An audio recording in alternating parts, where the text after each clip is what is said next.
अभी 6 मंथ से भी कम समय बचा है नीट 2025 के लिए।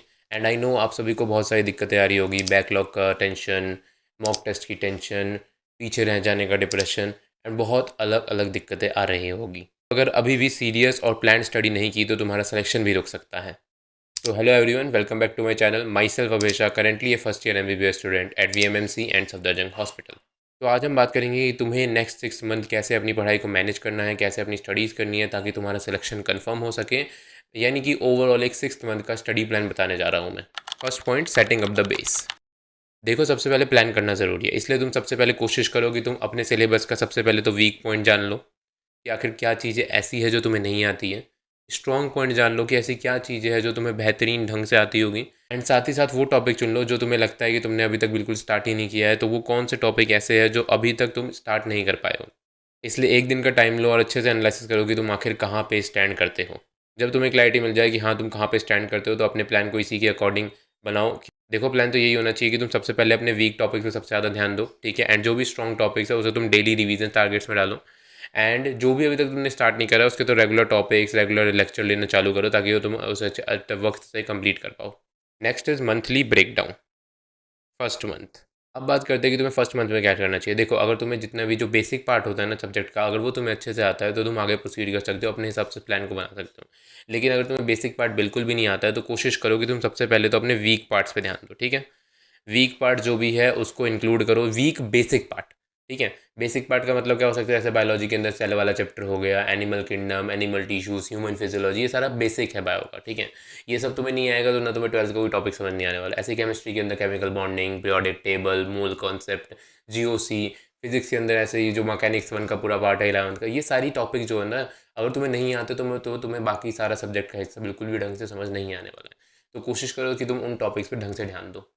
देखो, अपना खुद का एक मंथली प्लानर बना लो। मंथली प्लानर का मतलब ये है कि तुम पहले तो डिसाइड कर लो कि तुम्हें कब तक अपना सिलेबस कंप्लीट करना है और तुम्हारे कितने चैप्टर्स बचे हैं, कितने वीक है, कितने स्ट्रॉन्ग है। उसके हिसाब से तुम्हें पता लग जाएगा कि तुम्हें मंथली कितने चैप्टर कंप्लीट करने चाहिए। जब तुम्हें पता लग जाएगी मंथली कितने चैप्टर कंप्लीट करने चाहिए तो तुम उसे weekly targets and daily targets के अंदर डिवाइड करो। एंड अपने डे को वैसे ही लेके जाओ, मतलब अपना रेगुलर जो वीकली टारगेट सेट करो उसके हिसाब से रेगुलर अपना डेली टारगेट सेट करते रहो ताकि तुम्हारा सिलेबस एकदम टाइम पे खत्म हो सके।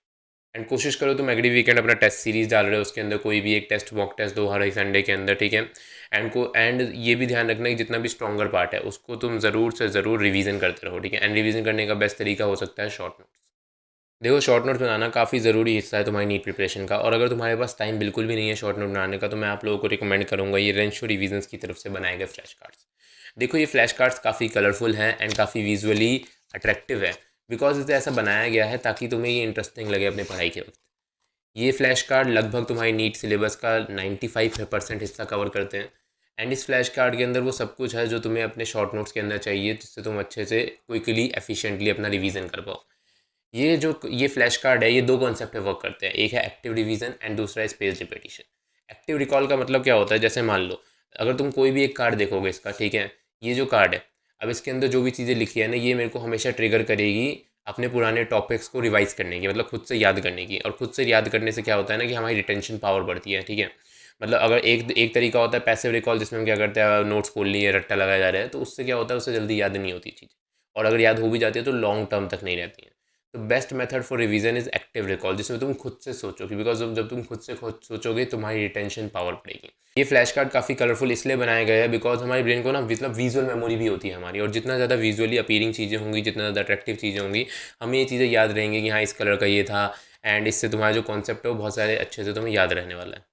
इन फ्लैश कार्ड्स को तुम माइक्रो स्टडी सेशंस के लिए भी यूज़ कर सकते हो, बिकॉज जैसे मान लो तुम चलते हो जा रहे हो अपना, ठीक है, अपना कोचिंग की तरफ जा रहे हो, तुमने क्या करा, अपने बैग में से कुछ पेजेस निकाले, इतने से कार्ड्स निकाले, एंड खड़े खड़े तुमने अपने बस में रिवाइज कर लिया। एंड बहुत ईजी है एंड बहुत ही ज़्यादा कंफर्टेबल भी रहेगा, बिकॉज एक तरफ तुम अपने नोट्स खोलोगे, उसे रिवाइज करोगे, इससे अच्छा छोटे छोटे कार्ड निकालो, अपना रिवीजन कर लो। तो इससे तुम अपने माइक्रो स्टडी सेशंस लगा सकते हो, एंड ये बहुत ही अच्छा अल्टरनेटिव है तुम्हारे शॉर्ट नोट्स के लिए भी। तो अगर तुम नीट के लिए सीरियस हो तो तुम इन फ्लैश कार्ड्स को रेफर कर सकते हो, तुम्हारे लिए काफ़ी हेल्पफुल रहने वाले हैं। अगर तुम्हारे पास अपने शॉर्ट नोट्स नहीं है तो इसके लिंक मैंने डिस्क्रिप्शन में दे रखा है, तो तुम वहाँ से उसे बाय कर सकते हो। नेक्स्ट बात करते हैं 2nd to 4th मंथ। देखो, हमारा मेन गोल ये है कि जो इतना भी हमारा सिलेबस है उसको हम 4.5 मंथ, अगले 4.5 मंथ के अंदर हम सिलेबस को कंप्लीट कर ले, बिकॉज एट द एंड हमें 1 या 1.5 मंथ तो चाहिए ही होगा एक प्रॉपर रिवीजन के लिए and proper mock test practice के लिए, ठीक है। तो इसलिए कोशिश करो कि नेक्स्ट 4.5 मंथ के अंदर तुम्हारा सिलेबस कंप्लीट हो जाए।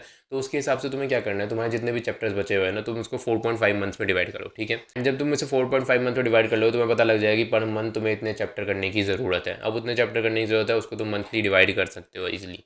और कोशिश करना कि ईजियर चैप्टर को पहले करो एंड हार्डर चैप्टर को ले धीरे धीरे, मतलब धीरे धीरे अपने जो प्रैक्टिस है ना, ये स्टडी का लेवल बढ़ाते चले जाओ। पहले ईजियर चैप्टर्स, फिर थोड़ा सा मॉडरेट, फिर थोड़ा सा और हार्डर। इससे क्या होगा ना, तुम्हारा कॉन्सेप्ट भी अच्छे से बनेगा एंड तुम्हारा जो कॉन्फिडेंस है वो बूस्ट होगा। बिकॉज तुम धीरे धीरे तुम्हें लगा कि हाँ तुमने इतने चैप्टर कर लिए, तो तुम्हारा कॉन्फिडेंस बिल्डअप होगा एंड जो इतनी भी हार्ड चीज़ें होगी ना, तुम उसे भी अच्छे से करने की कोशिश करने लग जाओगे। हम नेक्स्ट बात करते हैं लॉन्ग स्टडी सेशंस की। देखो, तुम्हें अपने स्टडी सेशंस की जो लेंथ है उसको तो इंक्रीज़ करना ही पड़ेगा। अब इसके लिए चाहे तुम या तो टाइमर बेस्ड स्टडी कर सकते हो, ठीक है, जिसमें तुम टाइमर लगा के स्टडी कर रहे हो, ठीक है। एंड दूसरा तरीका है कि तुम टू डू लिस्ट बनाओ, ताकि तुम्हारा टाइम वेस्ट ना हो ज़्यादा तो अपने टॉपिक्स को सोचने में कि आज क्या करना है नहीं करना है, ठीक है। अपनी हेल्थ पे ध्यान दो, बिकॉज एट द एंड जब तक हमारी हेल्थ अच्छी रहेगी तभी हम उतना ज़्यादा प्रोडक्टिवली और लंबे लॉन्ग स्टडी सेशंस रख पाएंगे। तो देखो, अगर तुम्हें इन लॉन्ग स्टडी सेशंस पे एक डिटेल अच्छे से जानने की तुम्हें क्या क्या चीज़ें करनी चाहिए, तो मैंने इसके ऊपर एक वीडियो बना रखी है। तुम उसको यहाँ पे आई बटन पे दिख रहा होगा, वहाँ से भी चेक कर सकते हो, वरना मेरे चैनल में जाके भी चेक कर सकते हो। Now final 2 months, last 2 month काफ़ी इंपॉर्टेंट होता है किसी भी बच्चे की नीट प्रिपरेशन के लिए, ठीक है। बिकॉज यही मंथ होता है जिसमें तुम इंटेंस रिवीजन कर रहे होते हैं, इंटेंसली मॉक टेस्ट की प्रैक्टिस कर रहे होते हैं। इंटेंसली मॉक टेस्ट की प्रैक्टिस का मतलब होता है हर अल्टरनेट डेज पे तुम एक ना एक मॉक टेस्ट देते रहो एंड उसके एंड अपने पूरे सिलेबस का रिवीजन करते रहो। एंड जो भी मॉक टेस्ट को एनालाइज करो, उसमें जो भी मिस्टेक हो रही है, जो भी गलतियाँ हो रही हैं, उसको तुम चेक करो ये कौन से चैप्टर है, उस पूरे चैप्टर को फिर से रिवीजन करो। अगर तुम कोई भी कॉन्सेप्ट भूल रहे हो तो उसको फिर से रिवाइज करो। इससे क्या होगा ना, दिन पर दिन तुम क्या होगा, अपने आप को इंप्रूव करते चले जाओगे। जैसे मैं बताऊँ, जब लास्ट मंथ में आया था, लास्ट मंथ के जब मैंने पहला टेस्ट दिया था ना, तो मेरे 620 मार्क्स आ रहे थे। एंड लास्ट मंथ के लास्ट दिन जो मैंने टेस्ट दिया था, उसके अंदर मेरे मार्क्स आए थे लगभग 690 एंड 700 के बीच। तो ऑफकोर्स 620 से 690 का जंप लगाना काफ़ी मुश्किल चीज़ है।